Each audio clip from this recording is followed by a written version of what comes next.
तुला राग असह्य होतो ना, आणि इतका अनावर होतो की समोरच्याला काय करू आणि काय नको असं वाटतं, आणि मग तू सरळ कुठलाही विचार न करता बोलत सुटतोस.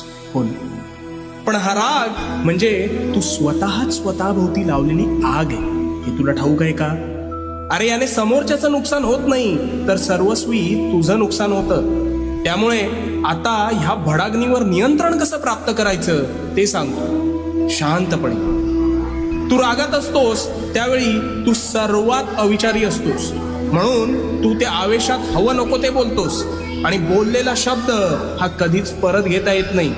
त्यामुळे तू समोरच्याच्या मनाचा विचार न करता बेफाम शब्दांनी वार करतोस, आणि त्याला तर ते लागतंच, पण त्याचा त्रास हा तुला जास्त होतो. मग जेव्हा तू शांत होतोस तेव्हा तुला वाटतं आपण फार बोलून गेलो का? हो,